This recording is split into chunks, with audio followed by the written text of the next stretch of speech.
versículo 17. Este sermón se llama la ciudadanía celestial. La ciudadanía celestial. Así se titula. Y antes de levantarnos a leer la porción de las Escrituras y de incluso orar, quiero dar a manera de ilustración lo siguiente. Imagínese que se encuentra en una ciudad extranjera. Usted no sabe, no es de esa ciudad. Y está con un grupo de viajeros. Cada uno, hermanos, de ese grupo de viajeros, vamos al mismo destino. Vamos de un lugar, de una ciudad, todos vamos al mismo destino. Y ese destino es un país que está lejano. Pero en ese país lejano le espera al grupo de viajeros una vida mejor, con derechos y privilegios y una herencia incomparable. Pero la ciudad tiene 2 aeropuertos. Así como en la Ciudad de México, que hay dos aeropuertos. Pero uno de esos aeropuertos lo va a llevar al destino correcto y otro aeropuerto lo va a llevar al destino incorrecto. Aunque parece un destino atractivo y lleno de comodidades, uno de esos 2 aeropuertos lo va a conducir a un lugar peligroso y sin salida. El día de hoy, hermanos, vamos a hablar sobre la ciudadanía celestial, sobre ese destino, hermanos, al que vamos. Pero vamos a ver, hermanos, que el grupo de viajeros tiene que poner su mirada en uno de esos 2 destinos. ¿Sí? Vamos a leer la palabra de Dios, pongámonos de pie. Filipenses 3 del 17 al 21 dice lo siguiente: hermanos, sed imitadores de mí y mirad a los que así se conducen según el ejemplo que tenéis en nosotros. Porque por ahí andan muchos, de los cuales os dije muchas veces, y aún ahora lo digo llorando, que son enemigos de la cruz, el fin de los cuales será perdición, cuyo Dios es el vientre y cuya gloria es su vergüenza, que solo piensan en lo terrenal. Mas nuestra ciudadanía está en los cielos, de donde también esperamos al Salvador y al Señor Jesucristo, el cual transformará el cuerpo de la humillación nuestra para que sea semejante al cuerpo de la gloria suya, por el poder con el cual puede también sujetar a sí mismo todas las cosas. Oremos, hermanos. Bendice, Señor, tu palabra. Sé con este siervo inútil, Señor, para ser un mensajero. Ayúdame a ser fiel y a no salirme del marco que está establecido en tu santa palabra. Ayuda, Señor, que esta palabra viva y eficaz pueda ser transmitida. Da disposición y humildad en los corazones de cada uno de nosotros, a mí para exponer y a mis hermanos para recibir lo que tú tienes para nosotros el día de hoy. Bendícelo, Señor, y bendice a tu pueblo. Te lo pedimos en el nombre de Cristo Jesús. Amén. Amén. Pablo está hablando, pueden tomar asiento, hermanos. Pablo está hablando momentos antes, en el contexto, estaba hablando de una carrera y que hay que proseguir a la meta y que hay que andar en un mismo sentir y vivir una misma regla, y justo después de eso nos dice lo que está aquí. Hermanos, sed imitadores de mí y mirad a los que así se conducen según el ejemplo que tenéis en nosotros. Pablo nos da una exhortación a seguir los buenos ejemplos en este pasaje. Pablo está preocupado por la doctrina. Insisto, momentos antes, un versículo antes de aquí dice, pero en aquello a lo que hemos llegado, sigamos una misma regla y sintamos una misma cosa. La mente de Pablo está en la preocupación de la doctrina, hermanos. Está preocupado porque los filipenses caminen en la doctrina, y él quiere ayudar a la iglesia en Filipos y les dice: les he dado la enseñanza de manera teórica, ¿sí? Les he dado la enseñanza de manera teórica. Yo ya no veo lo que está atrás, sino prosigo lo que está delante. Pero ahora, hermanos, en este versículo les voy a dar un ejemplo práctico. Si quieres saber a lo que me refiero, filipense, es como si dijera Pablo así: sigue mi ejemplo. Ya te dije cómo, ahora quiero que veas cómo. Y no solo mi ejemplo, sigue el ejemplo de aquellos que son tus maestros. Dice Pablo: hermanos, sed imitadores de mí, mirad a los que así se conducen según el ejemplo que tenéis en nosotros. Es probable, hermanos, que ese ejemplo adicional al de Pablo, al que se esté refiriendo, es probable que se refiera a dos personajes de los que ya hablamos, Epafrodito y Timoteo. Es probable. Ellos habían contribuido a la enseñanza de la iglesia en Filipos. De estos ya habló Pablo atrás. Y Pablo está exhortando a los filipenses a mirar a Pablo y a mirar a ellos, que son estas personas que ellos ya conocían. Pablo no es la primera vez que dice que sigan su ejemplo. Hay otros pasajes. Hay dos pasajes particularmente, uno en Corintios y otro en Hebreos, en donde dice: sed imitadores de mí. En Corintios 11, por ejemplo, dice, en Corintios 11:1 dice: sed imitadores de mí, así como yo de Cristo. Pero acompáñenme al de Hebreos 13, porque también aquí da la instrucción el autor de Hebreos a imitar. Autor de Hebreos 13, es Hebreos 13:7, dice: acordaos de vuestros pastores que os hablaron la palabra de Dios. Considerad cuál ha sido el resultado de su conducta e imitad su fe. Pablo está pidiendo al destinatario de la carta que ponga atención en la vida de Pablo, pero no solamente en la vida de Pablo, sino en aquellos que enseñan la palabra en la iglesia en Filipos. Como lo dice el autor de Hebreos, hay otras personas aparte de los apóstoles. En este caso está hablando de los pastores. Considerad cuál es el resultado de su vida e imitad su fe. Estoy seguro que Pablo no dice estas palabras desde el egoísmo o la vanidad. Y esto es clave porque en el mismo libro de Filipenses hemos leído cómo nos ha mostrado ver su humildad y su dependencia del Señor. Nadie que conozca lo que escribe el apóstol Pablo podría acusarlo de orgullo. Pero quizá después del ejemplo de nuestro Señor Jesucristo, el ejemplo de los más grandes que hay en la Biblia de humildad es el del apóstol Pablo. Y si pone más atención, lo que Pablo está diciendo que imiten es su avance hacia la meta. En el pasaje anterior, hermanos, del 12 al 16, hablábamos de este ejemplo que Pablo usó sobre la carrera.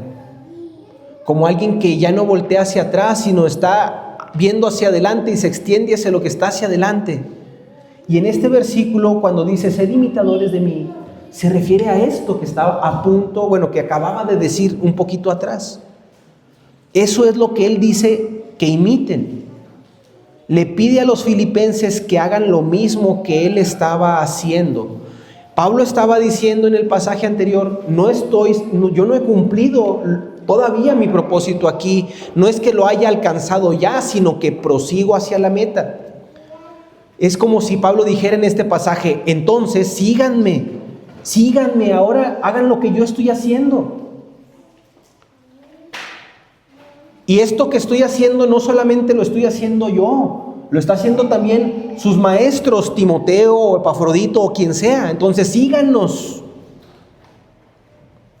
Y así exhorta a los miembros de la iglesia en Filipos a que sigan sus ejemplos,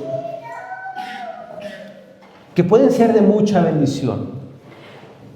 El llamado en primer lugar es a seguir estos buenos ejemplos. No en sus ejemplos de vestimenta, no en lo que hay exterior, sino en la condición espiritual de seguir día tras día mortificando nuestro pecado y de seguir cada día creciendo en la santidad, en el conocimiento de Cristo, todos los días. Algo, hermanos. Las palabras convencen, hermanos. Y hay un dicho que dice que las palabras convencen, pero el ejemplo arrastra. Las vidas de los cristianos verdaderos se pueden beneficiar al conocer y seguir buenos ejemplos de otros cristianos del pasado. Es una bendición tener muchos folletos de testimonios y vidas del pasado. Son inspiradoras. Piense, por ejemplo, en el que hizo el himno de Sublime Gracia, John Newton. Ese vendedor de esclavos que fue alcanzado y sabía que a pesar de sus grandes pecados, la gracia de Dios era mayor. Piense en un George Mueller, el padre de huérfanos, ese señor que abrió un gran orfanato y vivía al día, hermanos, por pura fe y oración, y el Señor le proveía. Piense en ejemplos más atrás. Piense en Agustín de Hipona. Piense en Charles Spurgeon. Piense en los personajes de la Biblia. Pablo, Filipos, vean ejemplos. Ver ejemplos, hermanos, es como ver la verdad en funcionamiento. Ver la verdad en funcionamiento. La ves traducida del terreno de la enseñanza, lo ves traducido a la práctica. Y en mi opinión, una de las cosas que la iglesia contemporánea más ha descuidado es perder de vista esos grandes ejemplos que te ayudan. Leer la teología de la familia, hermanos, leer folletos, han sido para mí de mucha bendición en momentos claves. Hay un apartado en la teología de la familia, hermanos, que hace una mamá, que le hace como si fuera una carta a sus hijos por si moría en el parto.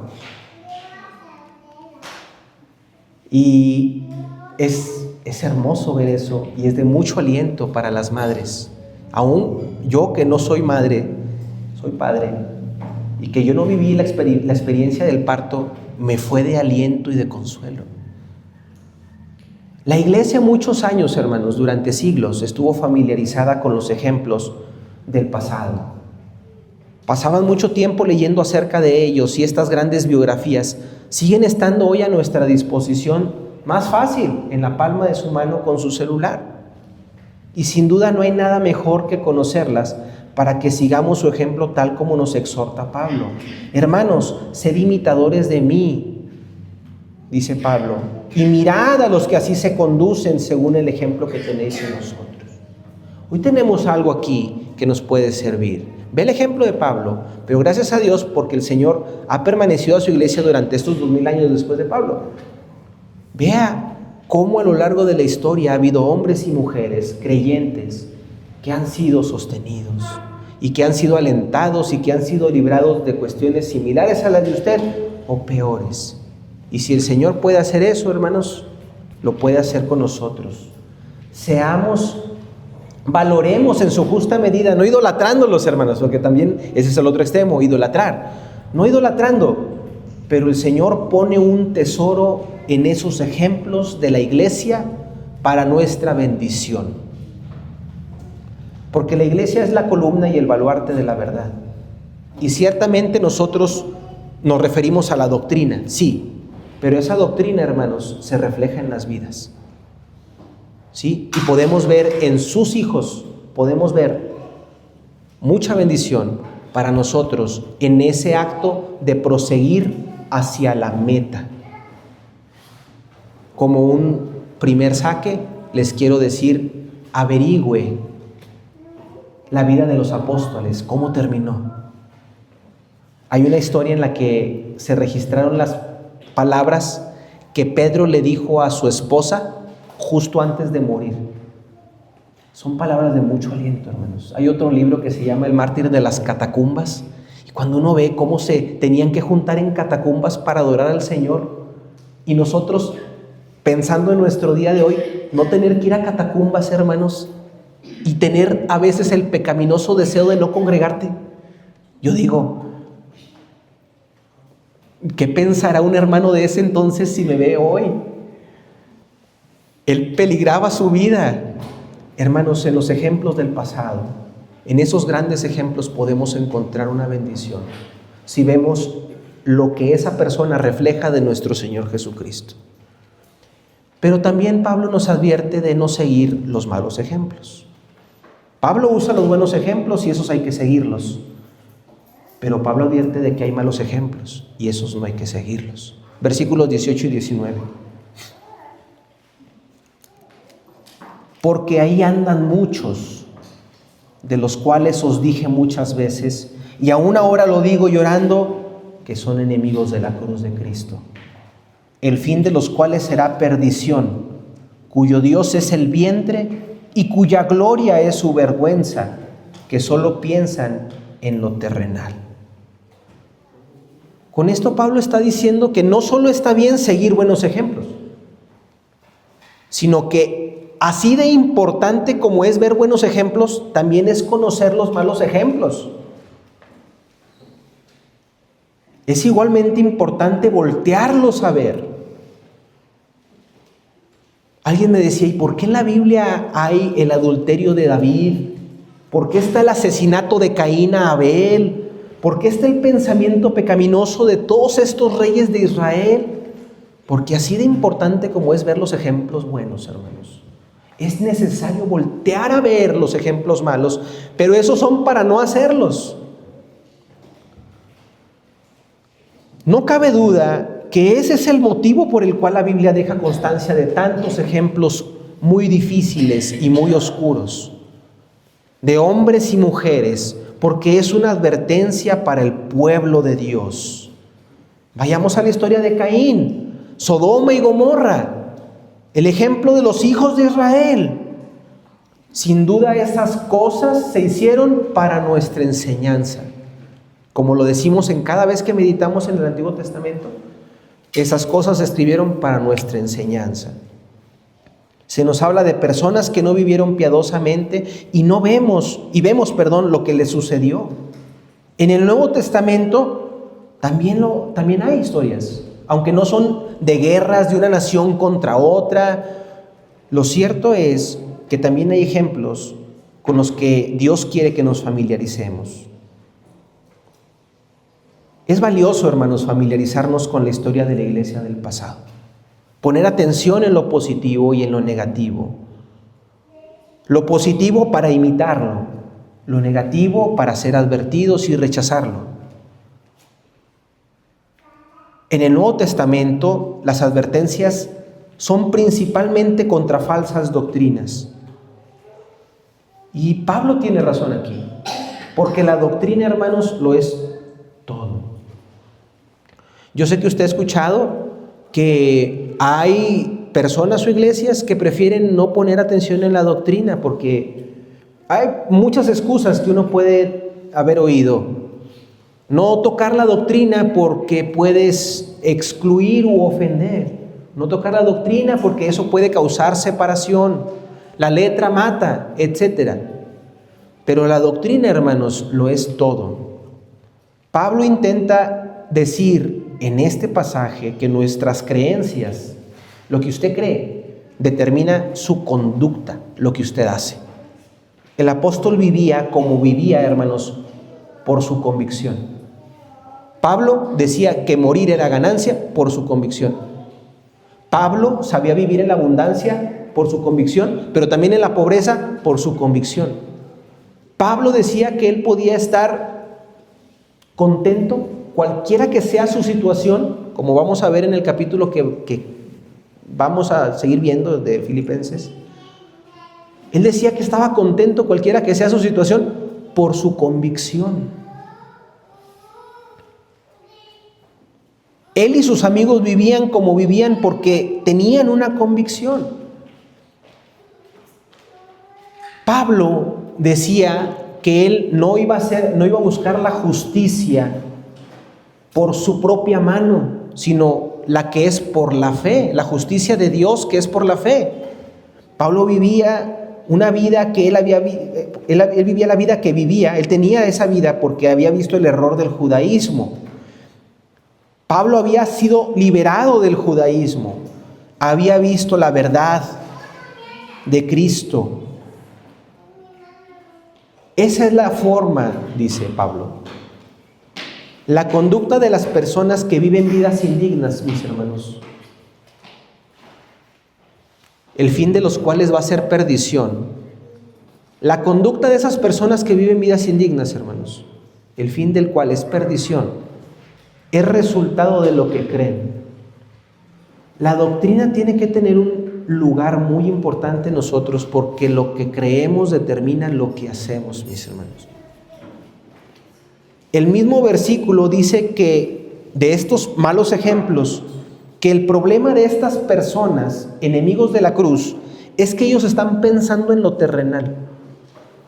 La conducta de un hombre está determinada, hermanos, entonces, o en resumen, por su creencia, por su fe.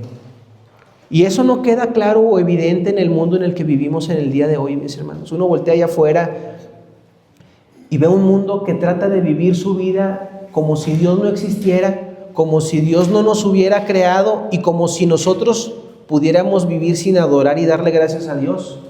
El mundo trata de vivir así, hermanos. Esas guerras es el intento del mundo por vivir con independencia de Dios. Esa es la historia de la humanidad. El mundo intenta vivir en rebelión y en anarquía con su Creador. Y hemos visto todas las consecuencias que eso ha traído. Por eso les digo que la conducta de un hombre está determinada por su fe. Pero hay formas más sutiles en las que esa creencia puede ser afectada. A veces hemos querido abrazar la ética o la moralidad cristiana, pero no abrazar a Cristo nuestro Señor, como si fueran dos cosas que se pueden separar, como vivir en pura moralidad, guardar los 10 mandamientos porque son buenas, no porque Dios las dio. Amar al Señor, amar los mandamientos del Señor, pero no al Señor que dio los mandamientos. Por eso el no creyente puede leer los salmos sin problema, o puede, es más, muchos creyentes conocen el sermón, muchos no creyentes conocen el sermón del monte y dicen, pues son buenas enseñanzas. El sermón del monte, pon la otra mejilla, lleva otra milla, etc. Pero se rehúsan a abrazar al autor de esas enseñanzas. No quieren saber nada en su vida. Y digo que es más sutil porque aparentemente esas personas creen, pero no creen. Quieren hacer las cosas de manera exterior. Bueno, el mundo, hermanos, ha hecho a un lado la doctrina cristiana y por otro lado ha separado al Señor. Con orgullo el mundo cree que puede quedarse con aquello que ellos consideran positivo de la doctrina cristiana. Pero eso es imposible. Las creencias, hermanos, son claves. La fe determina la conducta. Es imposible que un hombre diga que cree en Dios, pero no vea la necesidad de respetar los 10 mandamientos. Es imposible que alguien diga que cree en Dios, pero crea que no es necesario guardar los 10 mandamientos. Que no es necesario guardar el día del Señor. Que no es necesario guardarnos de los ídolos, que no es necesario no cometer adulterio de corazón. Igualmente,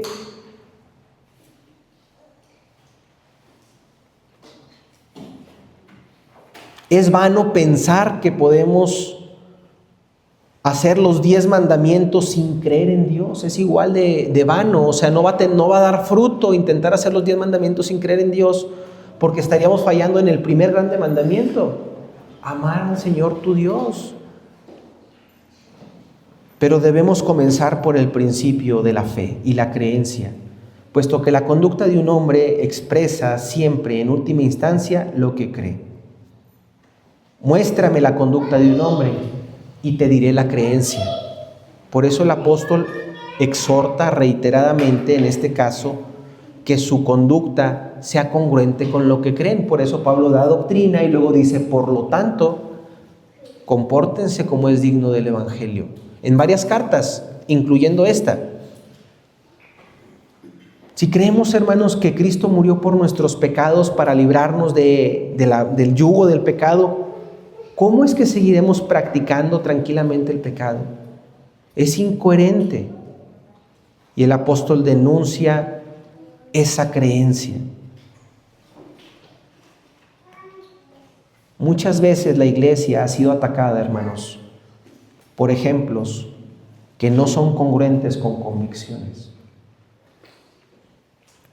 Seamos advertidos, iglesia, seamos advertidos de no ser uno de ellos y que sigamos el consejo de Pablo de no seguir esos malos ejemplos.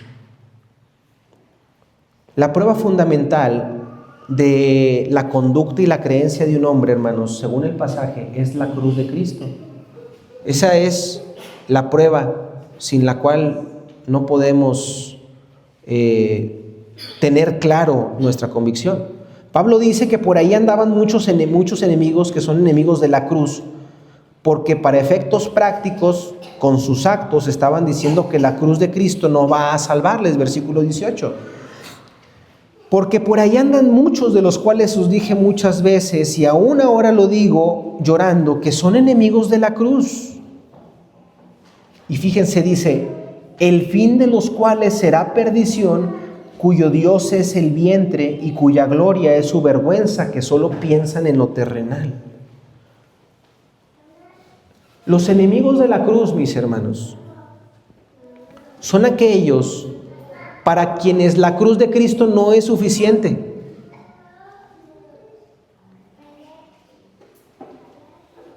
El que es amigo de la cruz, no enemigo de la cruz, el que es amigo de la cruz dice: solo la cruz de Cristo me va a salvar. Y yo tengo fe en esa cruz. Pero los enemigos de la cruz dice: pues a lo mejor esa cruz me va a ayudar, pero yo tengo que poner ayúdate que yo te ayudaré. Eso no está en la Biblia, mis hermanos. ¿Sí? Eso no está en la Biblia. Cualquiera que añada o quite algo a la persona o a la obra de Cristo, este es enemigo de la cruz. Y Pablo nos dice que seamos advertidos de esos malos ejemplos, porque son enemigos de la cruz, porque para ellos la cruz no es suficiente. Es decir, que seamos advertidos de aquellos que dicen que pueden justificarse por sus propios medios y sus propios esfuerzos para presentarse aceptables ante Dios. Hacer eso, hermanos, por eso hay que tener mucho cuidado de nuestra cultura, porque básicamente nuestra cultura general en México es esta: fe más obras es igual a justificación. No. Fe más obras no, hermanos. Solo fe. La sola fe nos va a traer la justificación, y la fe también va a traer como consecuencia las obras. Los que dicen que tienen que añadir algo a la cruz, le restan gloria a la cruz. Se quieren quedar esa gloria que le pertenece a la cruz y quieren agarrar esa gloria y se la quieren quedar ellos. Uno puede ser enemigo de la cruz por una falsa convicción y también por una falsa conducta, una conducta errónea. Pablo describe la conducta de los enemigos de la cruz de esta manera, versículo 19. El fin de los cuales será perdición, cuyo Dios es el vientre, cuya gloria es su vergüenza, que solo piensan en lo terrenal. ¿Has visto personas que dicen o que hablan de la cruz de Cristo y dicen que Cristo murió por ellas, pero viven una vida reiteradamente en pecado sin que les duela, hermanos? ¿Han visto a alguien hablar de la cruz de Cristo, pero no les duele practicar el pecado? En la Alameda, hermanos, me ha tocado ver hombres embriagados, no sé si drogados. Hace 1 mes o 2 meses vino una persona en estado de ebriedad aquí afuera, diciendo que conocía la Biblia y hasta te decía bastantes versículos de memoria. Quisiera saber tantos versículos de memoria como él. El Señor me dio un ejemplo allí. Pero con su conducta negaba la cruz de Cristo. Demostraba que era un enemigo de la cruz. Provocaba con su apariencia al decir él en su estado de ebriedad que él era salvado por la cruz de Cristo, pero él vivía en su condición. Él provocaba que quien lo viera dijera: ¿esos son los cristianos? Hermanos, si creemos lo que decimos sobre la cruz, tenemos que tomarlo en serio, ya que nuestro comportamiento puede hacer que los hombres blasfemen o se burlen y se rían de la cruz cuando nosotros no vivimos en congruencia con lo que decimos creer. La cruz es la prueba final, tanto de mi fe como de mi conducta. Qué tremenda responsabilidad descansa en aquellos de nosotros que somos cristianos. Tenemos que tener mucho cuidado de ver estas dos cosas en congruencia: la creencia y la conducta. Tu vida proclama que Cristo murió para que tus pecados fueran perdonados y para que fueras apartado de toda la esfera del pecado y te conviertas en hijo de Dios para la gloria que te espera con Él. Tu vida refleja que has sido redimido. Hermanos, nuestra fe determina nuestra conducta. Tu conducta es eso que proclama al mundo la declaración de tu fe. Dios nos conceda, iglesia, que todos seamos personas cuya vida y fe y conducta estén centradas en la cruz de Cristo. Cada día más, hermanos. Nosotros éramos, antes de la caída, imagen de Dios. En conocimiento, justicia y santidad, nosotros teníamos la imagen de Dios.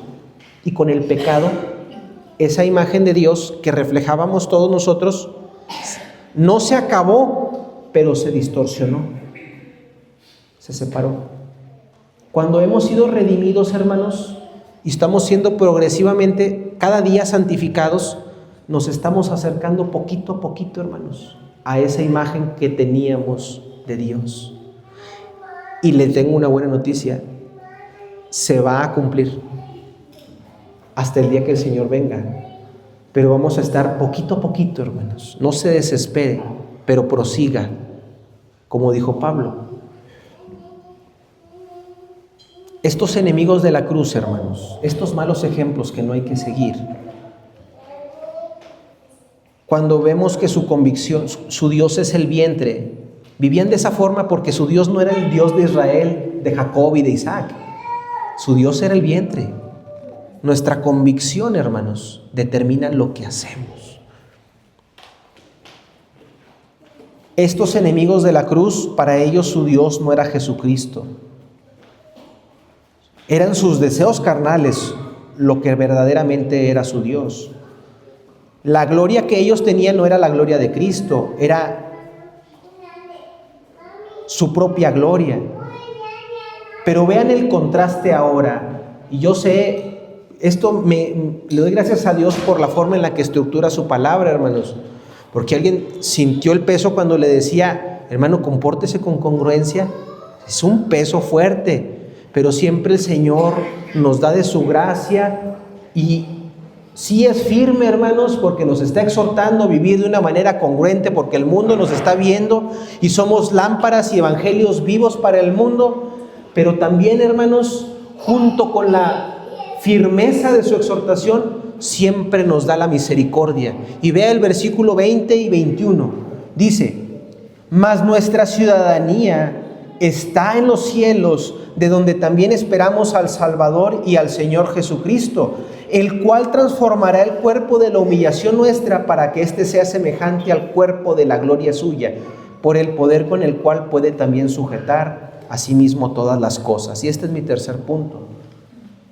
Justo después de esto, hermanos, vea el contraste entre los malos ejemplos, los enemigos de la cruz, cuyo Dios es el vientre, cuyo camino es de perdición. Ve el contraste. Nuestra ciudadanía está en los cielos. Mientras que ellos piensan en lo terrenal, Pablo nos invita a recordar que tenemos que pensar en lo celestial. En Colosenses dice poner su mirada en las cosas de arriba. Mientras el Dios de ellos es el vientre, nuestro Dios es nuestro Señor Jesucristo. Mientras el fin de ellos es de perdición, nuestro fin es la gloria. Cristo va a transformar el cuerpo de nuestra humillación. Pablo está haciéndoles un llamamiento final a la vida de santificación. Pero vea el fundamento de esto. Ahorita leyó que usted va a tener un cuerpo glorificado como el que tuvo glorificado Cristo. Y eso descansa sobre un cimiento. Mas nuestra ciudadanía está en los cielos. El cimiento es nuestra ciudadanía, hermanos. Así empieza el versículo 20. Mas nuestra ciudadanía está en los cielos, donde también esperamos al Salvador y al Señor Jesucristo. Otra vez el Nuevo Testamento nos da sus llamamientos en función de lo que somos, no como moralidad. Él dice: eres esto, por lo tanto haz. El Nuevo Testamento no le dice a un hombre que evite la embriaguez para que no se dañe su cuerpo. El Nuevo Testamento le dice al hombre que evite la embriaguez porque es ciudadano del cielo, un hijo de Dios. Tenga esto en mente. ¿Qué es un cristiano? Es un ciudadano del cielo. Ya lo es, hermanos. Es esa tensión entre el ya, pero todavía no. Acompáñeme Efesios 2, del 4 al 6. Antes de Filipenses está Efesios. Unas paginitas atrás. Efesios 2, del 4 al 6. Dice: pero Dios, que es rico en misericordia, por su gran amor con que nos amó, aun estando nosotros muertos en pecados, nos dio juntamente con Cristo, nos dio vida juntamente con Cristo. Por gracia sois salvos. Y juntamente con Él nos resucitó y asimismo nos hizo sentar en los lugares celestiales con Cristo Jesús. El autor de Efesios, que es Pablo, habla de algo que ya pasó.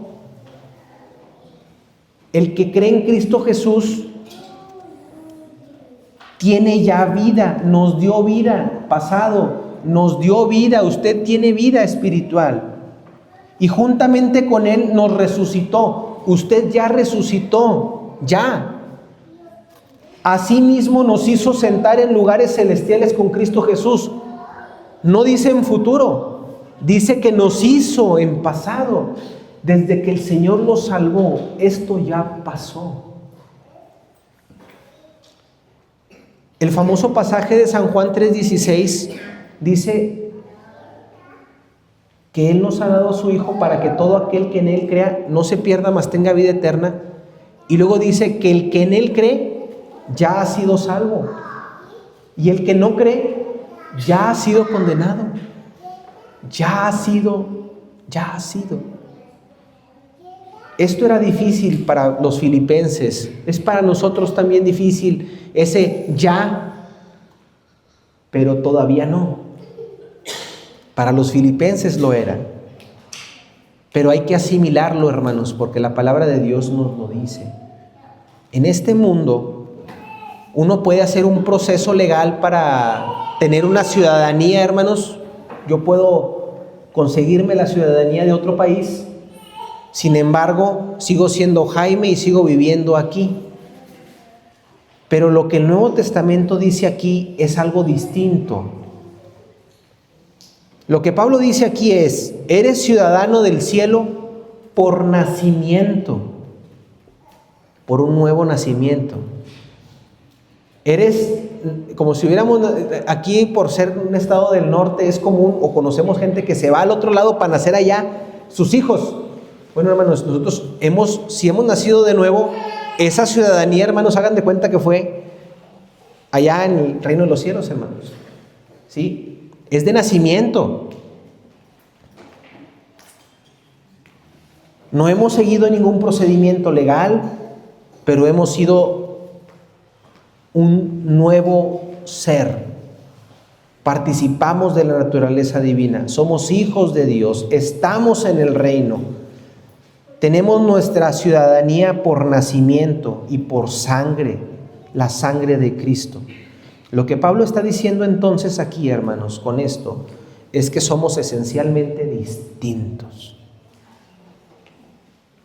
Sigan mi ejemplo y el de sus maestros. Cuidado con los enemigos de la cruz. ¿Saben por qué, Filipenses? Porque eres distinto, porque tu ciudadanía es del reino de los cielos, de nacimiento, de este nuevo nacimiento. Tu ciudadanía está en los cielos y solo hay dos reinos, hermanos: el de los cielos y el de las tinieblas. Quisiera ofrecerles y exponerles otro, pero nada más hay dos, de acuerdo con la palabra de Dios: el del príncipe de la potestad del aire o el del príncipe de los pastores. El reino de Dios, el de su Hijo amado. No hay punto intermedio. Y estos dos reinos, hermanos, se oponen entre sí.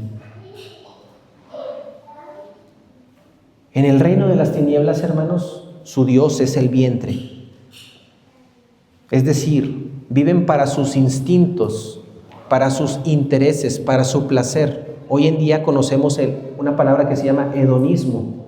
Viven para conseguir el mayor placer posible. A eso se refiere cuando dice que su Dios es el vientre.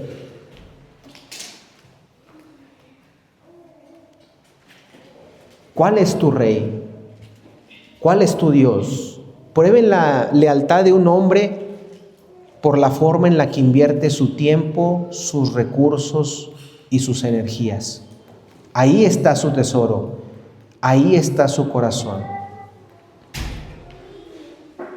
Un reino, hermanos, no hay reino sin una ley. Todos los reinos tienen leyes, todos los reinos tienen reyes.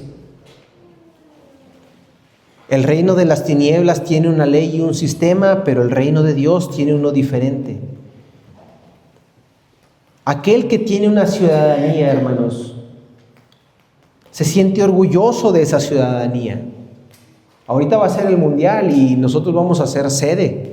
Ahorita todo el mundo es mexicano, hermanos, ¿sí?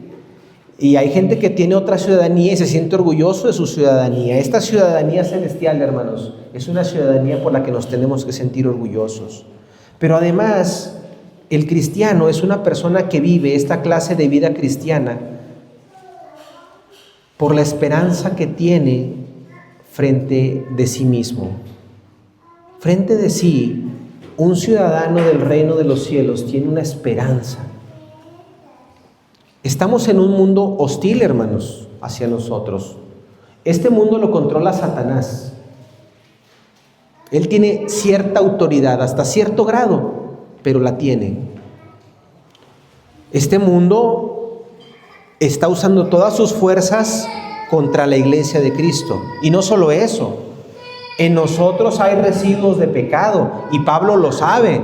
Por eso dice, no es que yo ya lo haya alcanzado ya, ni que sea perfecto, sino prosigo.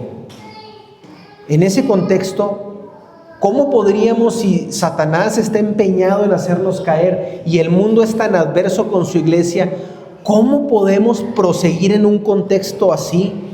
¿Y qué sentido tendría decirle al cristiano, eres un ciudadano del reino de los cielos, si saliendo de aquí de la iglesia vas a ir a tu casa y te vas a seguir enfrentando a los problemas de toda tu vida? ¿Qué caso tendría eso?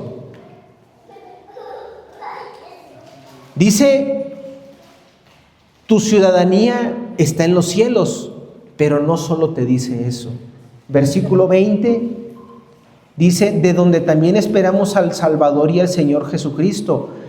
21, el cual transformará el cuerpo de la humillación nuestra para que sea semejante al cuerpo de la gloria suya por el poder con el cual puede también sujetar a sí mismo todas las cosas. Esta es la consolación definitiva, hermanos. Y estoy a punto de acabar. Estamos nosotros, todo está hecho, hermanos, para caer en este mundo. ¿Cómo te digo? Prosigue. ¿Cómo te digo? Simplemente, oye, eres ciudadano del cielo. Es como cuando vas con el doctor y le dices, me siento mal, y el doctor te dice, pues siéntate bien. Pues no, hermanos. No.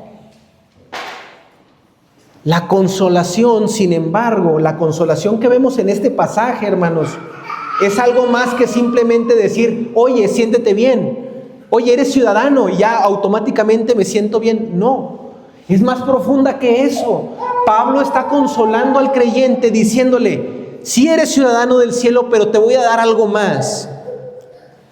Tienes que tener la esperanza y la consolación en que Cristo viene y que serás glorificado y glorificada. Hermanos, la iglesia está esperando el regreso de nuestro Señor. La iglesia está esperando a Cristo y espera su regreso. Y cuando lo haga, hermanos, Él dice que va a vencer al infierno y derrotar a todos sus enemigos, a Satanás, al pecado, el mal y la iniquidad. Cristo arrancará y consumirá definitivamente todo lo que pertenece al reino de las tinieblas. Iglesia, estamos esperando al Salvador, al Señor Jesucristo. Dice la palabra de Dios en Colosenses que Cristo sostiene todas las cosas. Por lo tanto, lo sostiene a usted y a mí en medio de la circunstancia que esté pasando. Ese Señor Jesucristo que vendrá por segunda vez, no crean que pausó su obra mientras no viene. Está sentado a la diestra del Padre, controlando cada cosa que sucede en su vida y en la mía. Pablo dice, recuerda que Él viene. Recuérdalo como Señor. La vida puede ser difícil, hermanos, y puede empeorar. No le prometo que va a mejorar. Puede empeorar. Podemos sufrir persecución. Podemos afrontar cosas que otros cristianos están afrontando también en este momento. Puede que esto nos ocurra, pero no, nuestra respuesta es que pase lo que pase, sabemos que se acerca el día en que nuestro Señor va a regresar. Falta un día menos para que el Señor regrese. Hoy falta un día menos. Y mañana faltará un día menos para que el Señor regrese. No sé cuándo vendrá, pero falta menos. Descenderá el Señor en su trono, de su trono, y volverá a este mundo como rey y tendrá la victoria final sobre todo y reinará de forma suprema. Pero no se queda allí, dice el versículo 21. Transformará el cuerpo de la humillación nuestra para que sea semejante al cuerpo de la gloria de Cristo. El Señor va a transformar su cuerpo a un cuerpo glorioso como el de Cristo. Y Pablo había visto a Cristo glorificado cuando iba camino a Damasco. Él lo había visto a Cristo. Y cuando Pablo escribió esto, estoy seguro que cuando decía que cambiará el cuerpo de nuestra humillación para que sea semejante al cuerpo de la gloria de Cristo, estoy seguro que pensó en su camino a Damasco diciendo, yo tendré un cuerpo como Él. Será como gloria que vino sobre el Señor en el monte de la transfiguración. Una glorificación que nos hará aptos para pasar la eternidad en presencia de Dios. Eso es lo que deben de esperar, filipenses, y eso es lo que debe de esperar, iglesia en Saltillo. Puede que seas débil, que estés cansado, que tu cuerpo todos los días te diga que te está doliendo y que se está deteriorando. Puede que seas consciente de que esos dolores físicos, emocionales, espirituales, sigan agudizándose, pero prosigue en el camino, dice el apóstol, no estás solo, el Señor viene. No nada más te dice compórtate como cristiano, sé congruente, sino te recuerda la promesa del Señor, que es fiel a su palabra, que Dios encarnado, nuestro Señor Jesucristo, va a venir y nos va a glorificar. Así es como el apóstol llama a hombres y a mujeres a vivir vidas santas. Como cristianos, como ciudadanos del cielo, se acerca, iglesia, el día en que el Señor volverá. Entonces, cuando el Señor venga, tendremos nuestra heredad, nuestra morada, porque allá muchas moradas hay, y si no hubiera, ya nos lo habría dicho. Seremos cambiados por completo. El pecado, cuando el Señor venga, el pecado será completamente eliminado. Los efectos del pecado también, sus influencias, y seremos glorificados y moraremos con Dios en la gloria para siempre. Ese es nuestro derecho de nacimiento, hermanos. Ese es nuestro lugar. Es la posición que tenemos como hijos. Tenga fe y esperanza en Cristo. En medio de la confusión, acuérdese del ejemplo que le di de los dos aeropuertos. ¿Se acuerda? Dos aeropuertos, un grupo de viajeros que iba a llegar a otra ciudad, pero hay dos aeropuertos. Uno lo llevaba al destino correcto y otro al incorrecto. Bueno, ese grupo de viajeros, hermanos, estaba confundido sobre cuál. Es una ilustración, ¿eh? Ese grupo de viajeros estaba confundido de cuál aeropuerto ir. Algunos seguían a personas que parecían estar bien seguras que iban al lugar correcto, pero en realidad son enemigos de la cruz de Cristo.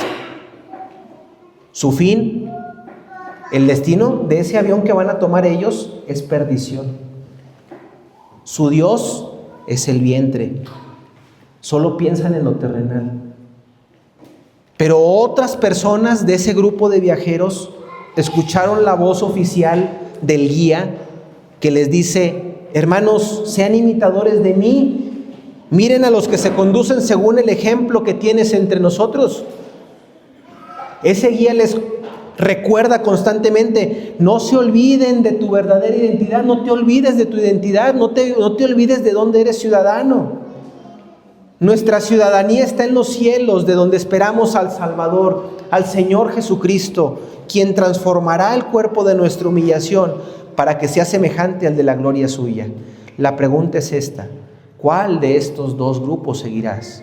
¿A los que parecen ofrecer comodidad pero conducen a la perdición, o a los que avanzan hacia la meta, hacia la gloria venidera, porque saben que pertenecen al reino celestial?